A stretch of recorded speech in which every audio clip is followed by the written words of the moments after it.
У Украины 18 Мазерати, одна меня сбила. Мне предложили прорекламировать спермограмму. И когда ты будешь у соседнем парке дрочить, я боюсь, что это может скончиться вельми кепска. Когда хочешь заховывать себя в профессии, а что ты робишь? Хожу, мыслю, анализирую. Ну да, дрочить классно. Посмотрел, норм видос, лайк поставил. Разумеешь, у нас невядомасць у Беларусі.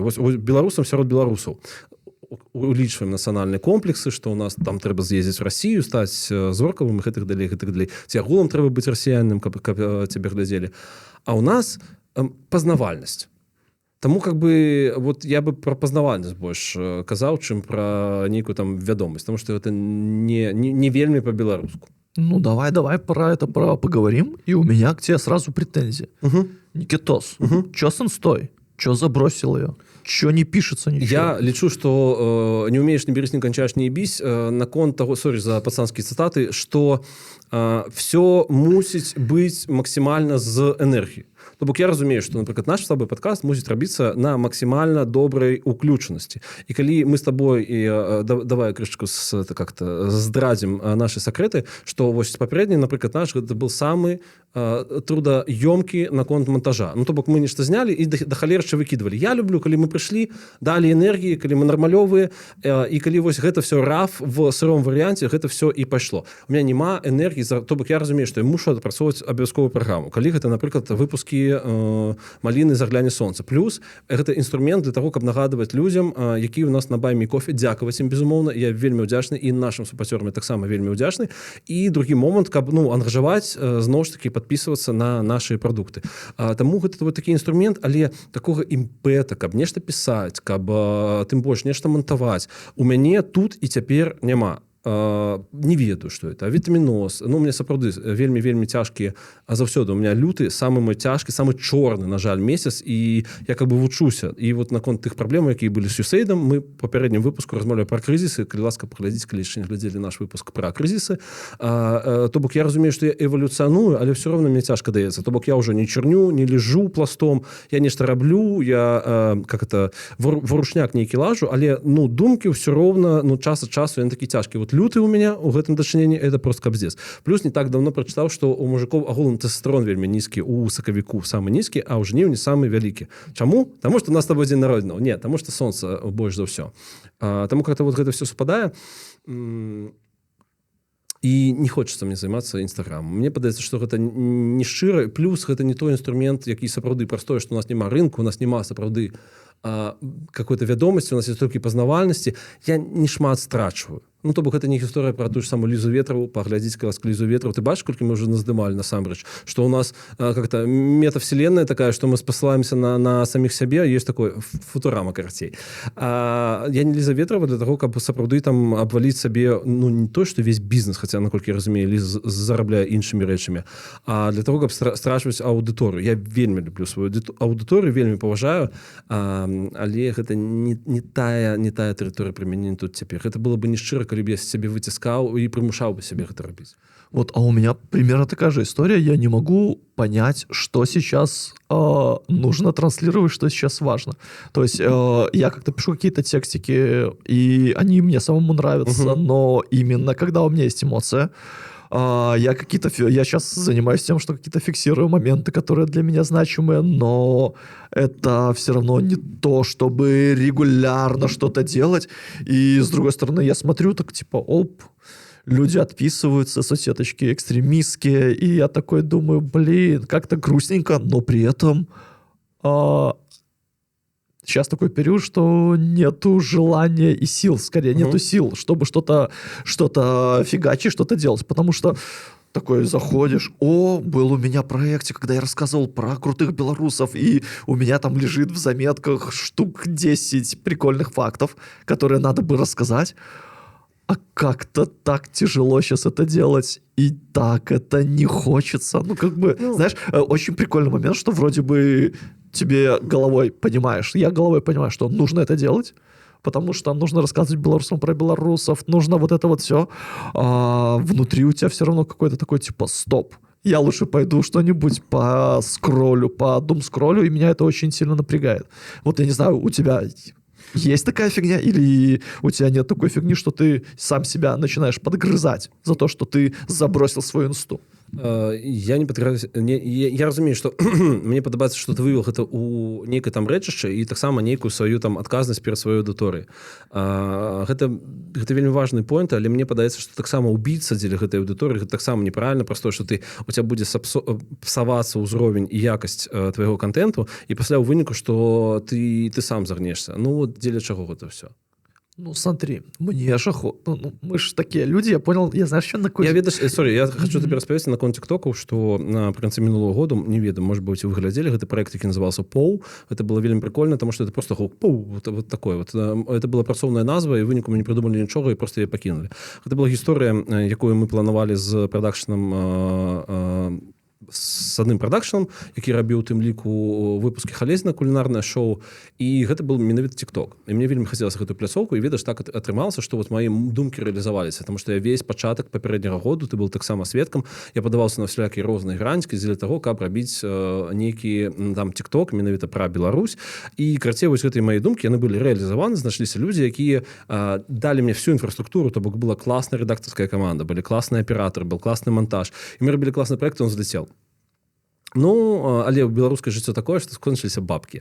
І у меня была магчымасць, у меня нават есть два тиктока, які можна загрузіць, у меня есть нібыта дасяжнасць да гэтага тиктока, але меня так прыбіла гэтая гісторыя наконт таго, што ну не па нашым не праз нашу віну гэта все закрылася, што мне как-то балюча да гэтага ўсяго вяртацца. Хаця, ну, можа быць, я веду там вялацекущыя такія пошукі каго-нибудь, хто бы гэта забрал, але ну не да таго. То бок там сапраўды вельмі шмат ресурсаў для того, каб у гэта ўсё ўкладвацца.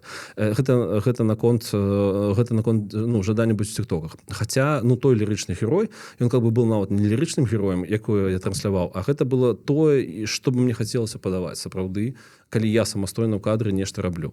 То бок гэта такі вот, відаш, аб'ём мой, мне падаецца, в паблікі павялічвала. То бок цікавыя думкі наконт Беларусі, сучаснай Беларусі і магчымасць паказаць ну, беларусаў адэкватнымі. То бок это не змагар какой-нибудь такой клінічаскі, і гэта не той пажаданы вобраз, які хацела бы мець дзяржава. Так вот, у тебя все это расширилось. Но, с другой стороны, твой личный бренд, твое личное табло и Инстаграм, по сути, это может быть такой не супер большой, но иногда приятной площадкой, чтобы иметь какой-то не совсем стабильный, в нашем случае, но какой-то дополнительный доход. И недавно мне поступило очень интересное предложение. Я пока на него не ответил. Я думаю, что с ним сделать, потому что мне предложили прорекламировать спермограмму. Ну, тебе пропоновали не то, что прорекламировать, а тебе пропоновали сходить и сдать насенне, это по-польску называется. И, насколько я разумею, там доволі... Мне так само пропоновали. И там, ну, у полякаў все нормалёва ўраўнаважана, тому что это не дзень савецкай арміі, там, 23 лютага, а вот 8-го нібыта жаночы дзень, 10-й нібыта мужчынскі дзень. І яны пра тое, што якасць мужчынскай спермы, яна праз стрэсы, праз херовае там гэта, яно все псуецца. І наконт того, што пары не могуць завесці дзяцей, супраць стэрэатыпу лічыцца, што праблема ў мужчынах. Насамрэч. Таму как бы я лічу, што падыход абсолютно нармалёвы. Мне па спермаграме я хадзіў к урологу, там чаще трэба хадзіць. Я хадзіў, напэўна, гады 1,5 таму. І ён сказаў, што ты можаш даць. Гэта было вельмі дзіўна. Я кажу, доктор, а дома можна? Ён кажа, слухай, ну тут гісторыя, што как бы ты дзе жывеш? Я ему сказал, он кажа, ну ехаць 40 хвілінаў, а трэба, каб было максимум 15 хвілінаў. І калі ты будешь у суседнім парке драчыць, я боюся, што это можа скончыцца вельмі кепска. Таму спермаграму мне яшчэ год таму прапанавалі, я думаю, пагадзіцца. Адзіна, што мы ніяк не можам з імі дамовіцца наконт нейкага тэрміна. А так, тэма, безумоўна, важная, і, наколькі я разумею, то же юсовцаў, у амерыканцаў гэта ў пакет асноўны з страхавой уваходзіць, і кожны год ребята гэта здаюць. Канешне, я разумею, што... Что меня смущает. Что ты придешь в некое адмысловое помешкание и почнешь дрочить не дома, да? Да, и это же типа соцсеточки, то есть типа у меня, не знаю, как у тебя, у меня еще есть история с тем, что моя аудитория, я к ней со всей любовью, могут не понять, что ты нам втюхиваешь. Дрочево какое-то. Ну, типа, это немножко странновато. И поэтому я пока ничего не ответил. Я пока хожу, мыслю, анализирую. Ну, как бы такое. Ты видишь, ты сразу уже, да, пошел? Ну, конечно. Пошел надрачивать. Ну да, дрочить классно, это раз. Мой любимый вид спорта. Абсолютно. Другі момент, це ж питання здоров'я, Саш. Це сапраўды питання здоров'я.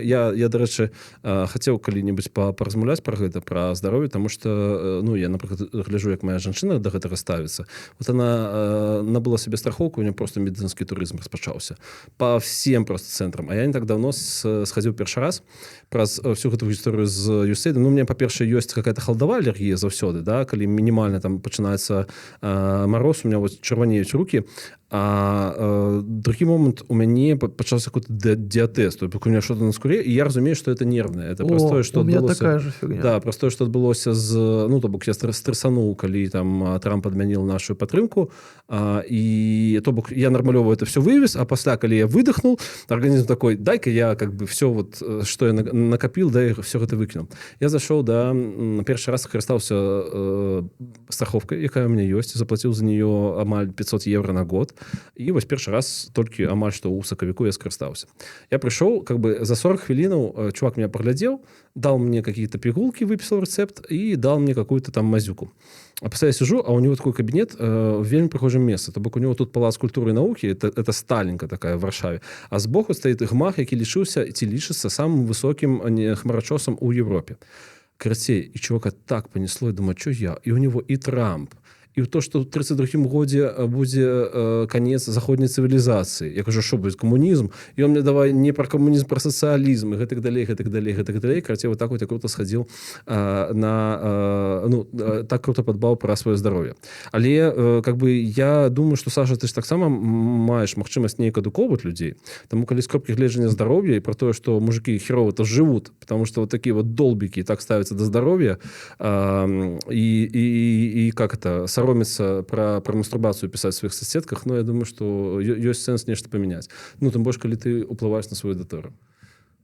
А ты как думаешь, ты уплываешь на свою аудиторию? Я не ведаю. Вот ты же просто, знаешь, я стараюсь всем отвечать, но у меня сейчас такой, типа, знаешь, не особо хватает ресурса, и поэтому у меня там дофига висит неотвеченных сообщений сейчас, при том, что я реально стараюсь там, давайте, все, мы общаемся, мы Трампа того же обсуждаем, все дела, и... Ну, для меня это очень важно. Для меня важно даже отвечать вот под нашим подкастом. Я пишу, отвечаю на комментики. Як добро, что ты у нас есть. Вот. И это такая вот связь с аудиторией. Не знаю, получается ли образовывать, но для меня, типа, очень важно сохранять вот эту вот близость, что мы кореша. Вот. А сейчас как-то такое время, что не доходят особо руки даже и до этого. Угу. И я не знаю, вот ты как думаешь, у тебя аудитория за счет тебя образовывается? Ну, в принципе, ты сейчас ничего и не постишь такого. Ты постишь малину, ты что-то репостишь, когда что-то просят, и все. Ну, вот так и Вулін сам з собой поразмаўляў у гэтым падкасці. Я тут не вельмі патрэбны. І таксічыш еще. Ну, так, сертификат, гляди, у нас с тобой был полный план, ты мне написал на аудио. Мне предложили сертификат на сдачу спермы. Сдай, Саша, Крыласка, сперму. Что сейчас постить в социальные сеточки? Что сейчас, Саша, постить в социальные сеточки? Не знаю, то, что болит. Ну вот я, например, хочу сейчас что-то бодрого. Хочется сейчас немножко, чтобы люди посмотрели, как много крутых белорусов, несмотря ни на что. И сейчас как верну этот вот форматик с рилсиками, потому что, ну, по цифрам он очень хорошо заходил. Это здорово. А ты что будешь возвращать? Или ты ничего не будешь возвращать? Верну себе ў нармалёвы стан адэкватны, і калі у меня там нейкія рамашкі пачнуць рамонкі квітнець у меня на душы пачнуць, тады я думаю, што я смогу нешта трансляваць. Таму што, ведаеш, я калісьці задумаўся наконт адказнасці перад аўдыторыяй, напэўна, я табе пра гэта распавядаў. На прыкладзе Сашы Зверевай я гэта глядзеў, калі яна была в суперхайпе, 21 год. Расскажи мне, я чуть-чуть пропустил. Да, у меня не было тогда... Саша Зверева — это на той момент дзяўчына Эдуарда Бабарыкі, наколькі я разумею, это таксама вельмі цікавая беларуская спецыфіка, што людзі перастаюць быць парай падчас таго, як адзін хтосьці сядзіць. У Олі Токарчук, калі я не памыляюся, была тая ж самая гісторыя, она там развілась пасля ці падчас, I don't know. Ну, крацей. Плюс... Сплетни. Нет, это не сплетни, это было просто у нашым выпуске Маліны про гэта мы размаўлялі. Дык вось, і яна ў той момант, я памятаю, што я назіраю за тым, як яна працуе, она сапраўды працуе. То бок яна атрымала гэтую нейкую аўдыторыю на нейкам піке увагі да сябе, апрацавала яе, мела добры кантакт, і я разумею, што яна сапраўды працуе. Нягледзячы на тое, як і там кепска, як і там холодна, грустна, адзінока, яна працуе. Але пры гэтым у нее было такое, што яна, напрыклад, можа напісаць, што я сумна, і 50 чалавек яе падтрымаюць. А моя палітыка такая, што я, окей, 50 мяне падтрымаюць, але 150, хутчэй за ўсё, калі скажуць, што чувак, на якога мы арыентуемся, себе херова адчуваю, што я іх в дызмараль нейкую накірую. Таму как бы я себе гэтага не дазваляю, і калі мне херова, то мой выбор не рабіць нічога. Окей, я буду губляць там прагляды, алгарытмы будуць збівацца з мяне, але гэта для мяне не так важна, чым гэта весь дызмарал. Вось такая гісторыя. Таму што зараз посціць, я не ведаю. У меня была гісторыя пра тое, што мне адна моя знаёмая, вельмі цікава была ў знаёмай кар'ера, яна рабіла пазногці ў Варшаве, а пасля стала працаваць журналістам. Вось такая гісторыя. Ну, то бок, окей. Ногці не делаешь. Да, яна малайчына, яна вельмі круто рабіла пазногці, яна зараз таксама вельмі добра робіць сваю працу, але самае цікавае, што яна марыла пра гэтую прафесію, і там праз маю аднакурсніцу яна трапила в настоящее время, сподіваюся, что все там будет здорово. И она мне кажет: Микита, конечно, треба постить, что ты жрешь, что ты ешь, кого ты ебешь, и так далее, потому что людям завсёды будет цікаво. З одного боку так, але я разумею, что калі у меня пэўнае напаўненне значнасці сям'і і нейкага свайго дома, нейкага свайго тыла, і нейкая вось ауры домашняй, яно стало у меня превалировать, по-руску кажучы, калі яно стало суперважна, я не хочу нікого туды пускаць, разумееш? І то бок я разумею, што тут у гэтай гісторыі сябе не трэба хлусіць. А калі я пачну гэта... Ну, я шчыра, меня, па-першае, я ў папярэднім падкасці казаў, у меня вот жаданне дзеліцца сваім меркаваннем, яно у меня просто, мне хочется ванітаваць ад яго, а іншы момант, калі усе лічаць сябе нейкімі інфлюэнсерамі і дзеляцца тым, што яны там паелі, як яны з'ездзілі ў гандлёвы цэнтр, гэтак далей, калі гэта просто робіцца, таму што робяць все. Ну, так я не адчуваю ў гэтым энергіі.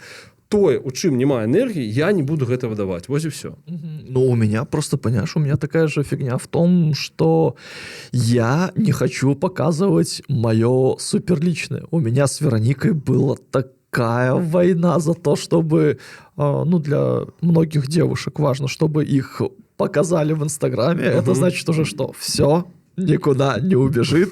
Вот, все. И для меня просто супер... Вот это вот все мое личное, это мое личное, я его не выставляю. И для нее, типа, всегда, когда какие-то там даты или еще что-то, или какие-то дни рождения, то если я сделал какой-то пост или сторис, то это реально лучший подарок. Потому что для нее это важно, а для меня это как-то такое себе. Я получил люлей за то, что у меня собака уже... почти 2 недели, а у меня только один рилс с ней. Где охваты, Саша? Где охваты? А я просто это такое вот прям мое, и мне вот не хочется с этим делиться, потому что... Мне подается, это гармония какая-то. Вот, разумеешь, есть люди, у якіх гармонично просто атрымліваецца все это робить. Ну вот у кого? Из тех, кого ты смотришь. У кого из белорусов получается классно показывать свой лайфстайл? Ветрова. Сорі, што я зноў нагадую, но вось Ветрова зараз, у той момант, калі мы з тобой пішемся, у яе падарожжа па США. І, дарэчы, там завіс наш кент Саша Чернуха. Просто не можа выбрацца, мой кент. Ну, правильно, ну, тоже полукент. Да. Ну, очень хочется, чтобы они выбрались оттуда, пока зразумела, что Лиза гэта показывает круто. Сейчас рилсики пойдут про крутых белорусов, которыми стоит гордиться, которых стоит узнать, потому что, ну, мне кажется, что это нужно делать, и вот только нужно найти ресурс, потому что из-за того, что очень-очень много разных проектов, ты как будто везде. Вот у тебя сколько раз твое табло попадается в неделю? Я думал про гэта. Ты ведаеш, да, я думал про гэта. Это сапраўды сур'ёзная праблема. Мне падаецца, глобальна для беларускага Ютуба. Это не праблема для меня, потому что я как бы займаюся чым я займаюся? Я закрываю піраміду Маслоў. Я как бы шукаю магчымасці дадатковага фінансавага нейкага забеспячэння сябе. Але глобальна, калі б я не ведаю, я быў нейкім загадчыкам там беларускага Ютуба, зразумела, што я бы хацеў нейкія новыя твары і нейкія новыя фарматы. Просто атрымліваецца так, што людзей, якія застаюцца ў прафесіі, іх абмежаваная колькасць. А яны хочуць закрываць пры гэтым розныя фарматы і маюць на гэта нейкі імпэт. Ну, таму што, ну, пагадзіся, ну, з'явіцца нейкі новы там чалавек. Дай Бог, каб яны з'явіліся. Але мінусаў зараз, ну, значна больш. Цябе прызнаюць экстрэмісцкімі матэрыяламі, пасля ўгаловкі, крымінальнай справы і гэтак далей, гэтак далей. Але, Красей, прыйшлі людзі і кажуць пра тое, як цябе таксама можна выкарыстаць. І я разумею, што мне патрэбна падпрацоўка, безумоўна. Мне вельмі хочацца, каб мои два асноўных праекта жылі спакойна. І нібыта зараз я вельмі удзячны людзям, тому што зараз «Загляне сонца» робяць нашы падпісчыкі. Дзякуй вялікі і дзякуй нашым супорцерам за тое, што дапамагаеце нам нешта будзе рабіць. На «Маліну» праз тое, што это буйны праект, хутчэй за ўсё грошы знойдуцца, ну, то бок, ёсць неабходнасць мець пэўную падпрацоўку. Два раза в день поменялись, а так каждый день мелкозерф. Это очень много. Да, але гэта спецыфіка беларускага медыаполя, Саша.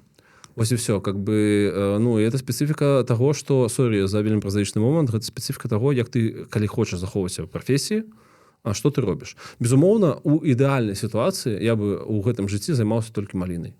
І я заўсёды прагну таго, каб займацца, мы размаўлялі пра гэта, дарэчы, з Раецкай, пра тое, каб займацца чымсьці адным. Ну, вось яна, ну, просто у меня такая прафесія працаваць тварам. І праз гэта атрымліваецца, што ў меня нібыта зашмат. Але калі глядзець, напрыклад, рэдактарскую працу, ну да, атрымліваецца, што, в прынцыпе, таксама адны і тыя ж людзі. То бок, ну, Ютуб беларускі, ну да, гэта адны і тыя ж людзі. Слушай, но ты не боишься, что ты прям сдохнешь? Нет. Ну, слушай, потому что тебя очень много, и, ну, мне страшновато было. Хотя, кто бы говорил, у меня, в принципе, такая же была загрузка. Слушай, но именно то, что много людей, много проектов. Мы, в принципе, уже, видишь, заходим на 7-й круг по всей этой движухе, нет? А что ты можешь наводить? Ну, то, что медийность, много проектов, много всего, и ты просто берешь и работаешь. Не в глубину, а в ширину.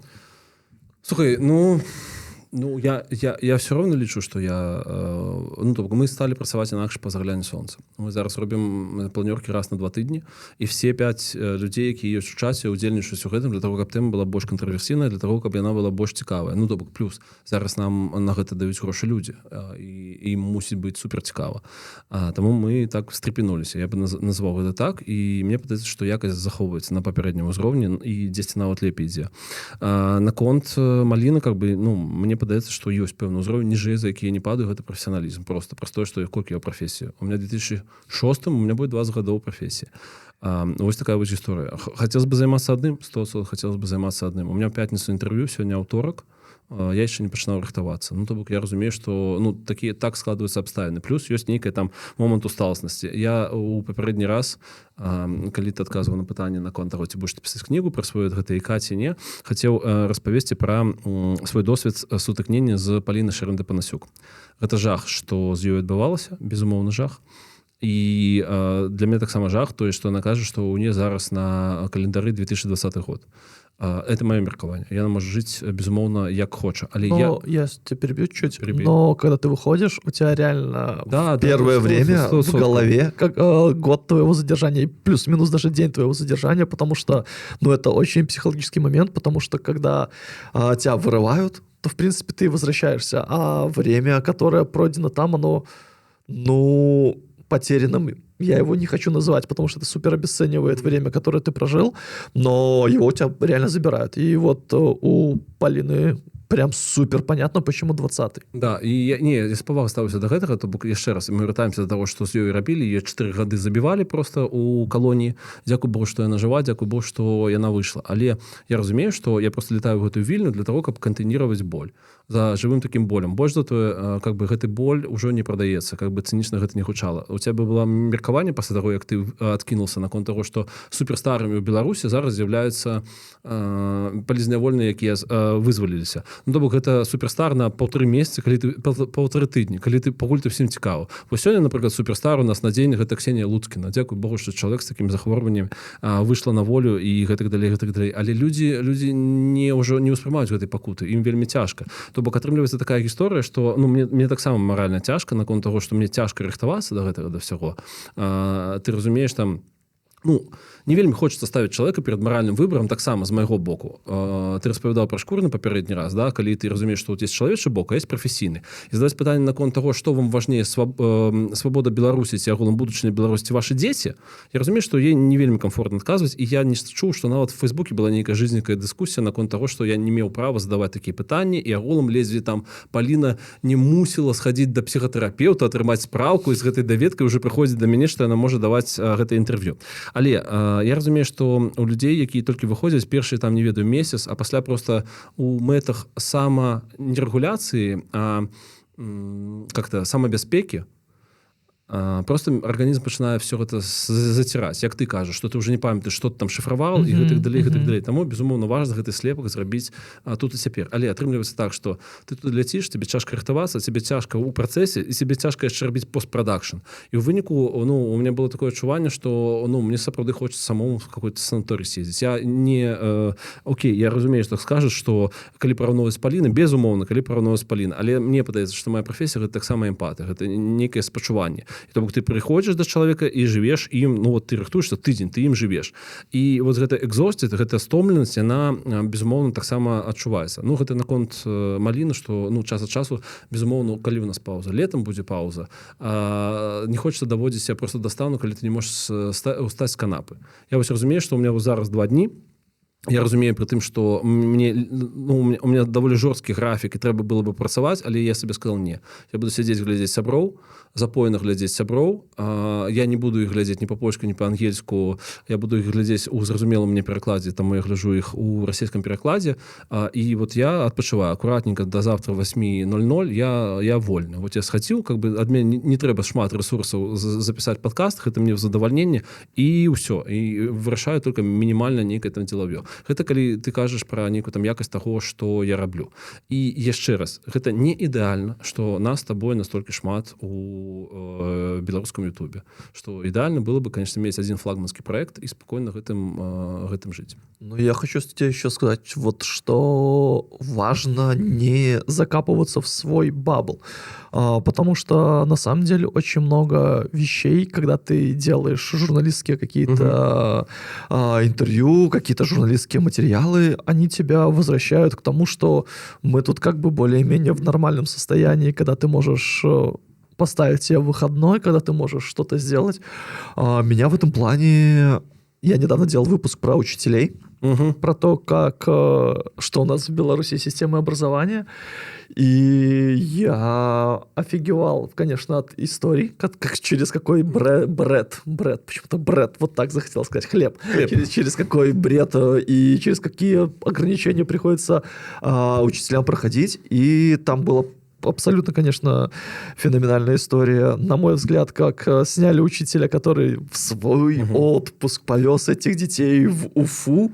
И, в принципе, дети эти, когда они возвращались в Беларусь, соревнований, все, типа, заняли 3 место, все круто, все такое, и учителя просто снимают с автобуса за 2 репоста очень старых экстремистских материалов трибуны. То есть до того, когда еще трибуна не была экстремистской, там какая-то жеребьевка, помнишь, это эпичная.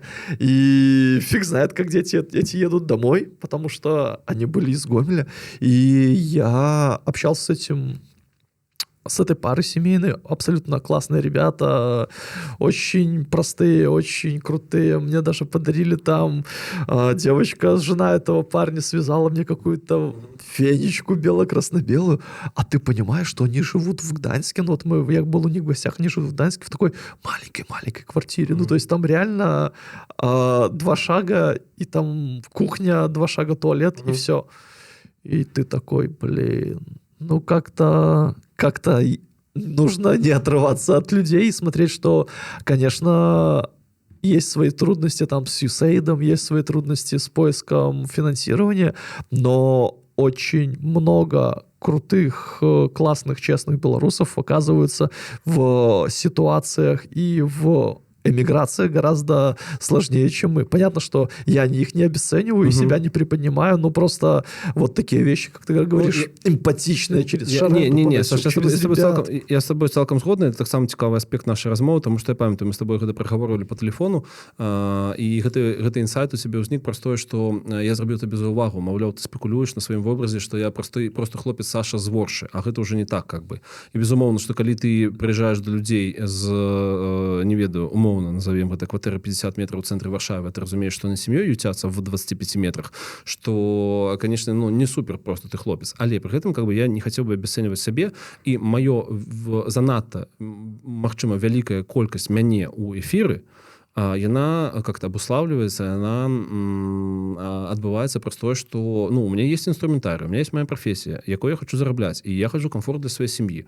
Вот и все. Тому как бы я так само не буду себя обесценивать дзеля того, что я, магчыма, камусьці там надакучу. Для гэтага я працую якасна, я раблю разнастайныя якасныя проекты, и мне вось гэты аб'ём свайго паблізіці хацелось бы рабіць менавіта таким. Плюс, я так само атрымліваў розныя прапановы, я вельмі удзячны ўсім. Пацаны з Германии писали, поехали, LED-панель устанавливать, Микитос, как бы все нормалёва, калі ведаеш ангельскую мову, агулам будешь бригадиром у нас. Дзякуй вялікі, але я разумею, што мне бы максімальна хацелось застацца ў прафесіі, я ее вельмі люблю, і мне вельмі цікава гэта рабіць. І мне падаецца, што таксама для гарманічнага нейкага развіцця ці захавання, ці кансервацыі беларускага грамадства таксама патрэбны такія людзі, як я, якія рабілі прадукт беларускі. Вось і все. Таму я как бы, я спакойна да гэтага стаўлюся і раблю максімальна все, каб мне самому было цікава, каб гарманічна гэта павязаць, і каб моя сям'я таксама сябе добра адчувала. Добра, слухай, наконт плюшак, якія плюшкі табе прыносіла твоя папулярнасць наконт соцсетей? Слушай, во-первых, я думаю, что какая-то вот эта популярность и узнаваемость, она принесла даже то, что я более-менее хорошо пришел в эмиграцию. То есть все готовы были, вау, помочь, куда, что, поехали куда-то, съездим и так далее. Самая смешная история это про то, как девчонка тебе нюцы присылала, мне подается, она была смешная. Да, это было прикольно, но я уже не помню это.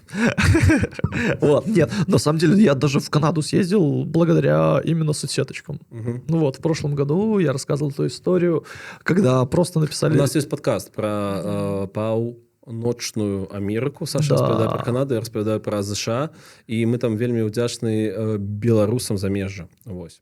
И люди в соцсеточках написали, все, поехали в Канаду.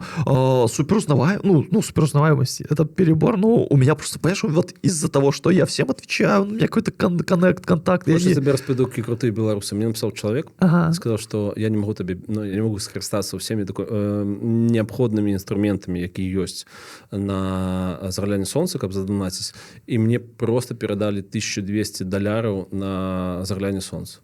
Это вообще, прям вау. Чувак знаходится в Беларусі, он знайшоў нейкую знаёмую, якая тут была, і вось перадалі, і насамрэч гэта вельмі здоровская гісторыя. Слушай, а не стрёмно было брать эту пачку? А я не брал сам.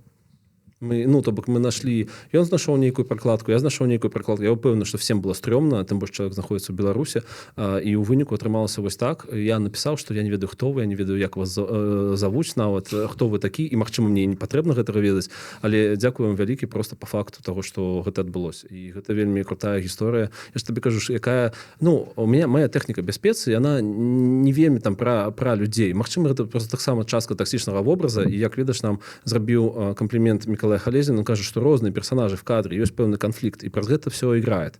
Это не история, когда все то бок все однольковые, все ровные. Але как бы, гэта сапраўды вельмі крутая гісторыя про то, что люди пишут, як люди донатяць, як яны кажуць, что працягвайце, калі ласка, рабіць, гэта безумоўна здорово. І я думаю, что гэта таксама адна з плюшак. Хотя зразумела, что основные плюшки ассоциации, это какие-то там финансовые блага. Я тебе, напевно, распавядаў калісьці, что я здымаўся для МТС рекламы. Не, я не знал. Я здымаўся для МТС рекламы. Ты не сидел. Но я и не знал, что ты снимаешься для МТС. Не, я здымаўся для рекламы МТС, і я быў тады на мыліцах, мяне збіла Мазераці ў Мінску. Ага. Такі шыкоўны мужчына, мяне збіла Мазераці на віцебскіх на нумарах. Вот. Почти рядом с Оршей, Никита. Ну, у Украине 18 Мазераці, одна меня сбила. Короче, сенс в том, что я на мылицах, и мне кажется, что вы будете отыгрывать человека, который там любит по типу футбол. Но я тебе хочу сказать широ, Саша, что когда ты первый раз в своем житті за 15 минут здымак атрымліваеш 400 евро, и оно, конечно, меняется. Конечно, некая пэўная плюшка твоей пазнавальнасці, и она такая, это было здорово. Ну, то бок я какие-нибудь там 2000 мог вынимать себе на пассивной больш-менш рекламки, и это было здорово.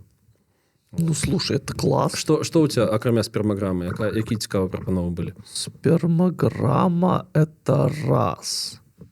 Блин, вот я, кстати, меня не воспринимают как рекламного чувака. Люди, если вы смотрите этот подкаст, пожалуйста, напишите. Я хочу падзякаваць Гутенберг Паблішер. Вот они актыўна да мяне ходзяць, і гэта вельмі здорава. Я ім вельмі ўдзячны, заўсёды ад них ёсць нейкая пэўная рекламка, і яны, дарэчы, выдаюць зараз новый роман Філіпенкі по-беларуску «Слон». Треба почитать. Вот, и мне как-то особо ничего такого не прилетает. Суши я рекламировал. Слушай, тебе прилетели праз мяне. Ну вот видишь, все, надо тебя держаться, там все бабки. Там все бабки никто. Не, реально, у меня не так много рекламы. Я знаю только единственную историю, когда меня Huawei хотела. Меня хотели Huawei, а еще когда был я в Беларуси. Но в последний момент они ушли к Коле Ходосевичу. Потому что я слишком показывал позицию. О, кстати, про позицию. Я боюсь представить, сколько... И мне даже сейчас прилетают там... Хотели часы со мной одни посотрудничать. И говорят, типа, не... Ну, типа, все, давайте. Я говорю, так вы же Беларусь. Такая, точно. А я же экстремист. То есть, прикольный момент, кстати, что очень, ну, не очень, достаточно реклама у меня отваливалась еще в Беларуси, когда я был, из-за позиции.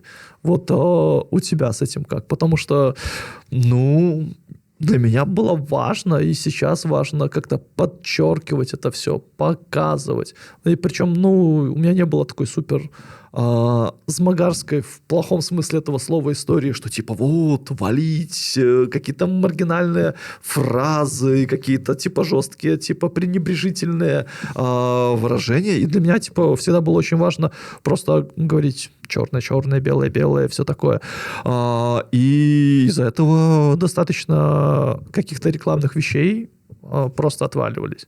У тебя из-за твоей репутации змагара, которую ты сам себе не придумывала, которую на тебя повесили, много чего отваливается. Что до тебя долетало? Ну, я разумею, что я еще у эміграцыі я рэкламаваў Яндекс.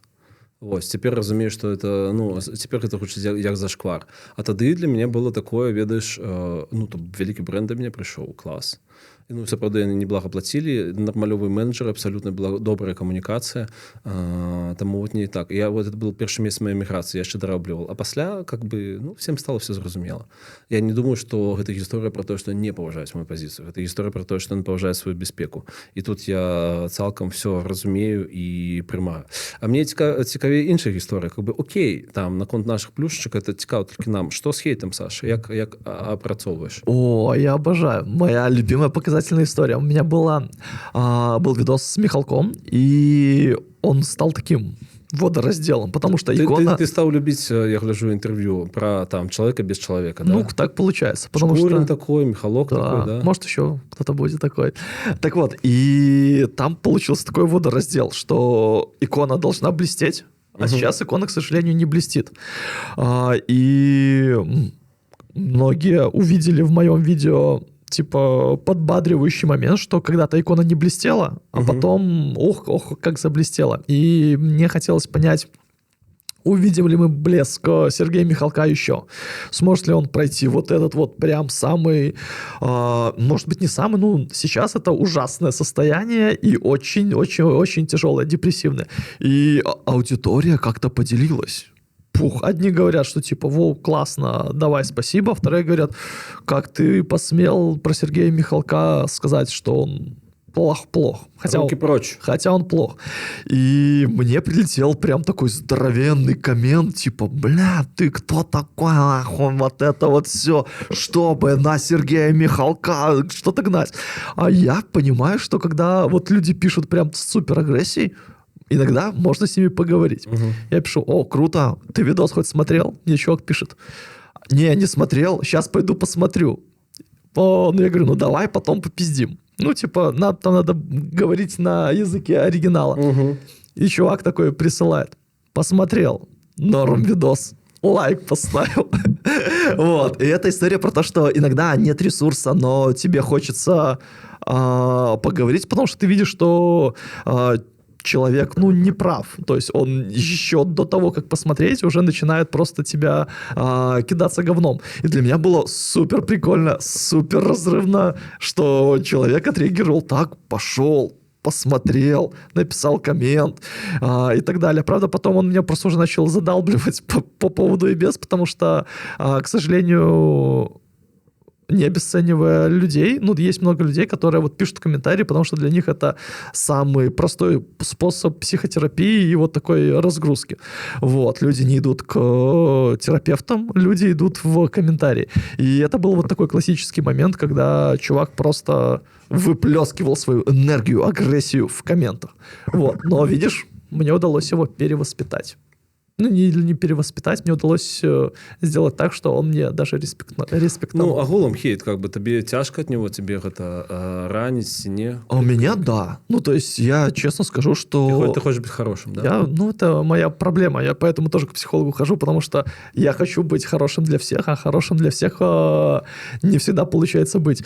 И мы даже Михалка вот этого всего прорабатывали, потому что меня это задело. Я не хотел вложить в эту историю какого-то негатива. А получилось так, что часть людей не поняла этого. И меня это искренне задевает, потому что я вот так супер важно. Для меня это супер интимно, потому что я делаю все свои продукты прям супер любовью, и вот если у тебя там не хватает времени отвечать на комменты, то я же сижу, общаюсь, респектую. Слушай, не хапай, я не хочу. А мне хочется, потому что... Не, просто я так само не хочу обесценивать, просто моя праца з негатывом, магчыма, гэта таксама нейкі мой псіхалагічны партрэт, простой, што мне просто не хочется сутыкацца з патэнцыйным негатывам. То бок я разумею, што, умоўна кажучы, па маліне боты пачынаюць працаваць праз дня 3. Мне Матвей Купречык не так давно написал, он кажа, что боты подключились, гэта поспех, все здорово, дзякуй табе за інтэрв'ю вялікае. Матвей, вітанкі, класны чувак, паглядзіце класнае інтэрв'ю. Я не ведаю, просто я разумею, што гэта тэрыторыя, дзе, гэта не міннае поле. Гэта поле, на якім можа быць одна міна, і 98%, што я туды не прыйду. Але класічная гісторыя пра тое, што цябе крытыкуюць і цябе гэта ранее, то бок у цябе будзе 100 добрых каментароў і адзін херовы, таму я і не лезу. Я памятаю, как у меня на трибуне было, я не ведаю, меня чамусьці навучылі, на Госбай гэта яшчэ было, што трэба чытаць все. Я памятаю, как адно слово я выдыхал, і я пачынаў все гэта глядзець, што там сказалі, гэтак далей. Цяпер з усёй павагай да людзей. То бок я разумею, што калі будзе нешта канкрэтнае, нешта будзе звернута да мяне, дзякуй Богу, людзі з каманды прышлюць гэта. Там будзе нейкае меркаванне. Але, на жаль, у большасці выпадкаў, мы з тобой калісьці разбіралі, мы сёння з тобой да кадра абмяркоўвалі Матвея Ганапольскага. Супер па-рознаму можна ставіцца да Матвея Ганапольскага. Але, калі я сижу в Киеве 2 тыдні, я не в окопах, безумоўна, таксама з сиренамі. Я записываю там 7 малін, 4 загляне сонца, 3 інтэграцыі. І пасля хтосьці мне пишет, что, в Киев доехал, не было никого лучше, чем Матвей Ганапольскі. Зразумел, что это мои проблемы. Я пошел в публічнасць, гэта частка моей профессии. Але так, по-чалавеча, да, бывает, что хочется сказать, что, дзякуй вялікі за обесценивание. Таму бывают такие гісторыі, і калі я разумею, что у меня нема ресурсу на гэта, я просто туды не іду. І ў гэтым няма непавагі да людзей, якія там робяць гэта і пішуць гэтыя каментары. У нас, безумоўна, мы сапраўды, калі мы кажам, людзі, якія працуюць у Ютубе, што мы чытаем усе каментары, мы іх сапраўды чытаем, потому што в камандзе ёсць людзі, которые гэта все сапраўды прачытаюць. То бок, ну, я заўсёды выкарыстоўваў там былі перыяды, калі Малінка сказал, я все это читаю, потому что я тогда все читал. Калі зараз я кажу, там мы, ну это мы, ёсць адмысловыя людзі. Ну, видишь, ну... Не то, что мне, видишь, как Лукашенко приносит комментарии в папочке. Вот мне приносят, вот такой аккуратно, почитаю. Вот тут ты молодчина. Ну, все так ці інакш доходит. Все важные речи доходят. Вот. А для меня просто важно отвечать. Потому что все-таки связь для меня. Не, ну у нас для меня связь между чуваком, который в кадре, и аудиторией, это супер важно. Ну, мне, кстати, не так много хейта прилетает. То есть... Ну, я думаю, что есть так само и досвід наконт того, как ты... Это важно, это там не важно, это все на спокойном. То бок мне так само Аліна час от часу, мы з Алінай, у нас был досвід, мы сходили на шоу, яна вельмі прасіла, яна пачала весці гэтый полчаса кардзіо, і я не ведаю, наўрад ці гэта была часткай умовы іх, што там яна мяне угаварыць, але я на ат'ебістах сказал, типа, ну, пасля как-нибудь так. А это было успринято так, что поставили уже в график. Ага. И мы сходили, и как бы, ну, я-то уже привычный, а Аліна там 2 тыдні прапрацоўвала у псіхатэрапeuта, то, як нас абмяркоўвалі, і гэтак далей. І, конечно, вот гэта было, ну, гэта было непрыемна, і гэта было такое сабе. А больш за все я люблю людей, які пишут, умовно кажучи, у нас з тобой папярэдні падкаст быў такі смешны наконт таго там сексуальнасць сабакі і дахалерчыя такіх фізіялагічных падрабязнасцяў. Абажаю гэтых людзей, які пачынаюць пісаць, зачем мне знать, как мелкозеров ходит в трусах там дома, умовно кажучи. Я думаю, ну, навошта вам глядзець? Ну, то бок, можете просто не глядзець. Ну, такое. Людям важно делиться своим меркаваннем, окей, без проблем. Я ставлюся до гэтага с прыняццем, назовем гэта так. Это shit happens. Поделись пытанішкамі. А то мы уже такие, знаешь... Не, ну мы вообще нормально... Ну, ёсць тэма, ладно, давай. Я не вельмі люблю гэту гісторыю по типу мы с тобой, ну, может, про познавальность скажем. С чего началась ваша дружба с Александром? Вертаемся в подкаст про сяброўства. Давай. Разбираемся в формулировке. С чего пачалось, Саша, расповеди. Ой, блин, на самом деле, мне кажется, что мы с тобой начали как-то приятельствовать туда-сюда, когда я жил на Пушкарях, а ты жил на Масюковщине. Ну, всегда жил на Масюковщине.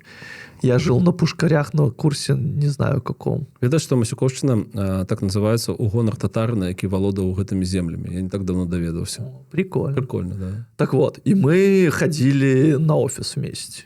Да. На офис. У нас была планерка по пятницам, да. Да, мы ездили на офис, и тогда ты там рассказывал про какие-то там переживания уже какие-то свои там. Уже тады был загон, да. Кризис среднего возраста распачаўся 24. Ну да, ты рассказывал про то, как там вот я поехал девочку одну в Вильню отвез, а она мне не дала, а я так к ней залицался. Я такой думаю, о, прикольно. Народила. Я знаю. Не так давно. Да. Я за ее рады, шчыра. Вот. И... Молодчина, что не дала. Все правильно заработала. И все вот эти приколы, такой думаю, вау, прикольно. И когда вот мы с тобой переписывались, ты мне напихивал чуть-чуть за какие-то текстовые вычетки моих текстов и накидывал туда, какой я туповатый и провинциальный человечек, я думаю, о, любит, значит.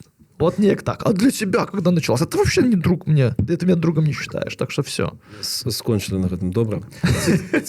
Тяжко. Вообще-то это было заигрывание. Типа, расскажи, какой я твой друг. Я не поведусь на это. Ці тяжко падчас интервью стрымліваць эмоции, калі не згодны с суразмоўцам? Это скорее к тебе вопрос, потому что я сейчас делаю интервью с людьми, которые мне супер интересны, и вот у нас по большей части все совпадает. Какие-то жизненные ценности, жизненные принципы, видение ситуации, и... Меня выгонят просто с этого подкаста. Вот, жизненные принципы, ситуации, и мне прикольно слушать, и у меня нет такого типа, блядь, что ты несешь? Ну, то есть такого не присутствует в последнее время.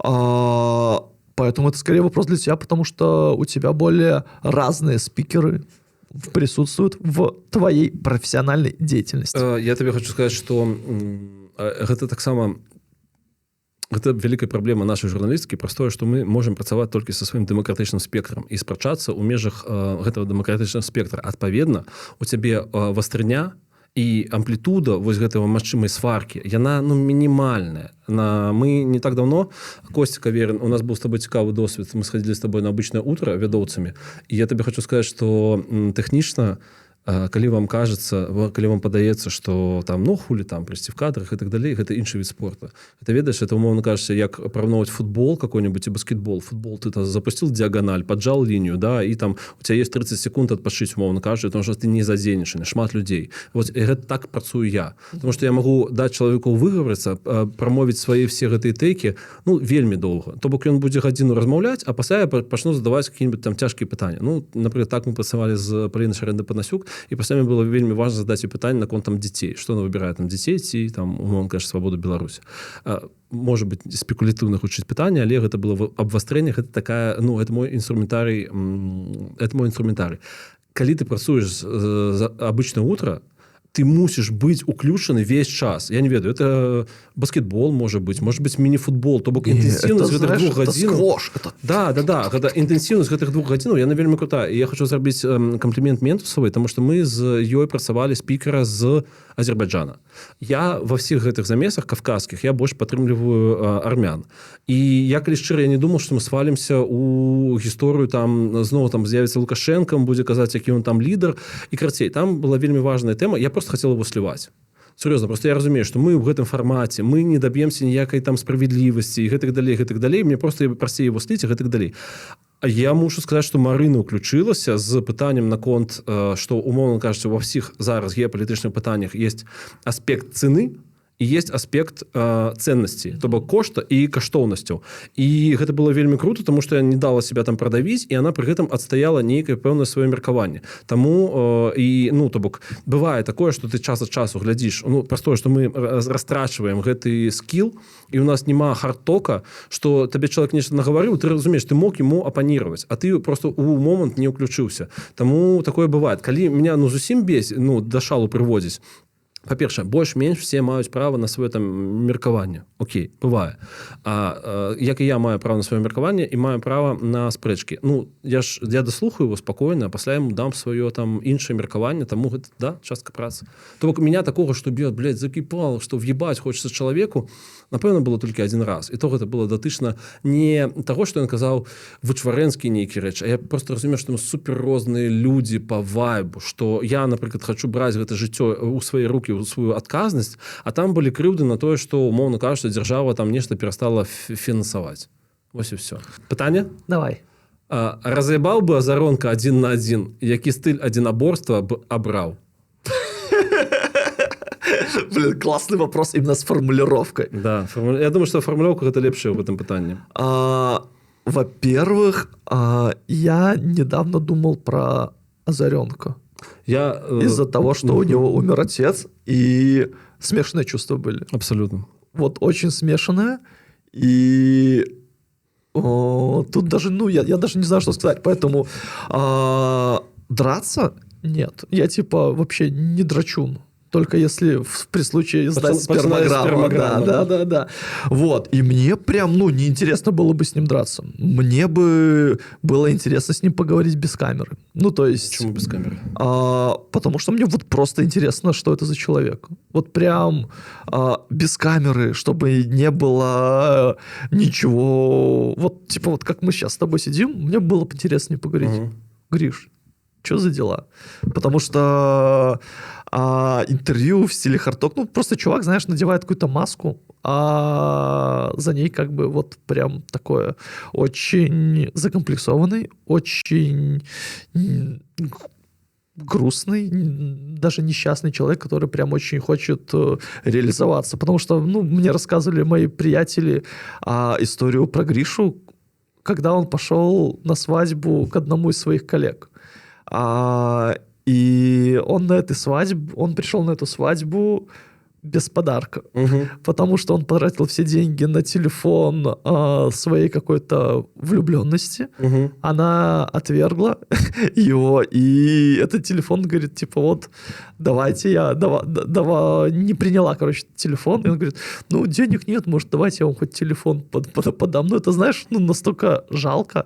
И... Ты веришь в эту историю? Да. У меня нет оснований ей не доверять, потому что я слышал эту историю от 2 человек, которые прям присутствовали вот на этом всем. Вот. И мне прям как-то очень, очень вот просто, знаешь, вот сесть и поговорить, Гриш, давай вот без камер, без света, без ничего. Ну, прям супер интересно было, знаешь, и я понимаю, что этот разговор не состоится, потому что в любом случае это будет или я здесь, или он там, или это в какой-то камере без камер. Ну, то есть, типа, ну, просто мало ли человек вот в таких условиях будет. И это не будет вот разговора равного с равным. То есть там в любом случае или я выше, или он выше, смотря в каких историях. Вот мне было бы интересно с ним просто посидеть, поболтать. А ты ведаешь, калі табе прапаноўвалі інтэрв'ю записываць эти не пакаяльныя, ну просто інтэрв'ю, разумею, то есть тэоретычна ты мог бы быць у першай плыні. А што за інтэрв'юер бы был у цябе? Ну, я думаю... Ты не ведаешь, того, там не было такого, нет, там не было такого.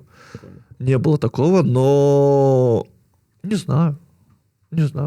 Кто-то был бы, наверное. Но, понимаешь, ну, это все равно, знаешь, чуть-чуть извращенный жанр. Мне не нравится интервью, знаешь, с заложниками. Вот даже вот если брать вот наши интервью, которые выходили с Лоси, ну, я просто беру, я смотрю это все, мне интересно, как работает механизм вот людей, которые задают вопросы. Вот Лосик, там Шарен, да, вот эти вот все истории. И это, ну, понятно, что это не разговор равного с равным. Мне не нравятся интервью, которые, может быть, неоднозначно звучат, которые в Украине берут с военнопленными, в России берут с военнопленными, потому что, ну, ты не можешь ничего сказать. А вот посидеть, поговорить без камер, мне бы даже было, честно, мне было бы очень интересно. А у тебя есть история? Размотал бы Гришу? Да нет, я не думаю, что мне все гэта цікава. Я гляжу, Саша Филипенко пошел на бокс, Ярослав у нас займался у Гани над чымсьці, может быть, пацанам было бы цікава. Я думаю, что нет. Пытанне, ці размотал бы? Я думаю, что нет, потому что у меня нема навыка. Да, то бок, ведаеш, час ад часу в камедыях вельмі смешна паказваюць, як so-called цывілізаваныя там офісныя клеркі пачынаюць там пиздзіцца, і это комично. Я думаю, что это было бы какая-то возня вельмі смешная, и навряд ці падобная была бы на спорт, такой прыгожий, які мы прызвычаліся глядзець. Ну, і па-другое, ну, да, я как-то не уяўляю себе, что я бы там біў натуральна і гэтак далей. Когда ты дрался последний раз? Я не памятаю, я думаю, что это было в школе. Гадоў 10 мне, магчыма, было. Вось. Ухо у меня... не отвалилось. Таму неяк так. І я табе скажу шчыра, што мне падаецца, што сітуацыя са смерцю ягонага бацькі гэта самая цікавая маральная дылема, ее просто як задачу можна разглядаць, што можна адчуць у такі момант. І гэта такая мешаніна ўсяго, што, ну, как бы, я зрабіў, магчыма, самае простае, прамаўчаў. Ну, я таксама, ведаеш, мне не хацелася нічога пісаць і не хацелася нічога рабіць, таму што, ведаеш, ну, вядома, чалавек-прапагандіст, вядома, што зрабіў шмат гаўна, але я ўсё ж такі... Ну, горе есть горе, мне. Но я сторонник того, что если про покойников реально, либо хорошо, либо ничего. Здесь ничего. Окей. А што натхняе на дзейнасць? Ці занадта агульнае пытанне? Ну, натхняюць людзі, натхняе... Па-перше, натхняе то, што у Еўропе трэба за нешта жыць. У Еўропе трэба за нешта жыць, трэба карміць сабачку. І самае галоўнае, у мяне ж все ж таки, ведаеш, у мяне такая гісторыя, што вельмі хочацца рабіць сваё, пакуль будзе магчымасць. Менавіта на сваей дзялянышкі, на сваём участачкі. Вось.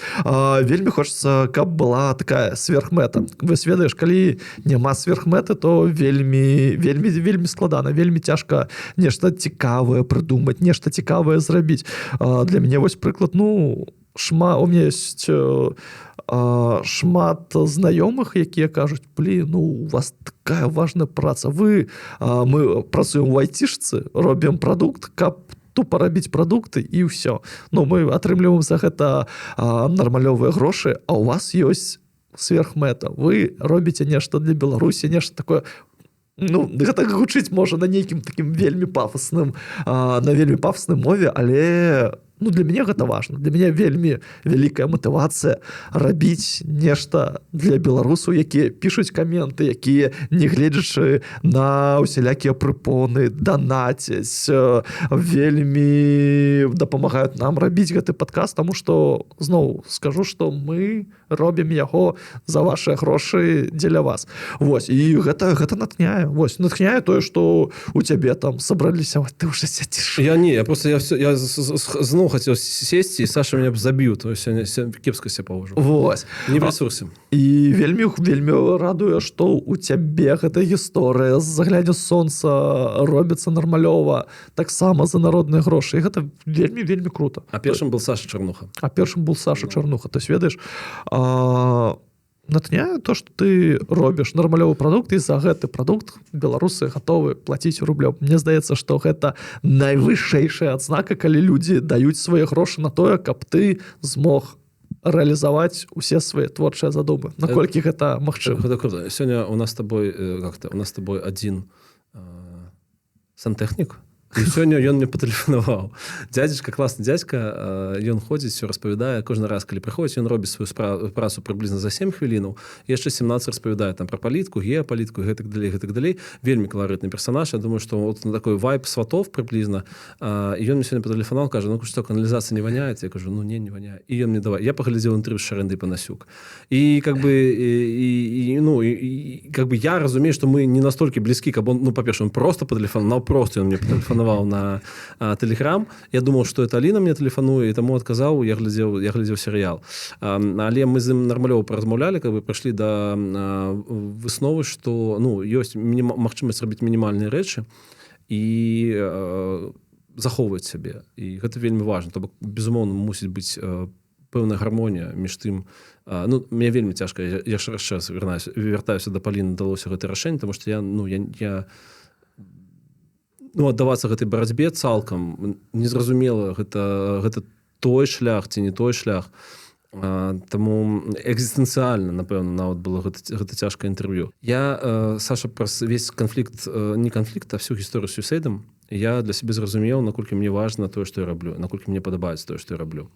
Я разумею, што чалавек мусіць мяняцца, я разумею все эти канцэпцыі наконт таго, што зараз свет змяніўся, кожны 8-9 гадоў мы можам набіраць сабе новую прафесію, і людзі сапраўды, я ж прасіў не толькі парады, не толькі прапазіцыі па працы, а і нейкія там парады наконт таго, кем вы меня бачыце. То бок, мне прапаноўвалі ўсталёўваць LED-панелі, мне прапаноўвалі ўсталёўваць сонечныя панелі, мне прапаноўвалі здымаць дакументальныя фільмы пад нейкую там нагоду, мне прапаноўвалі пайсці просто капірайтарамі ў нейкі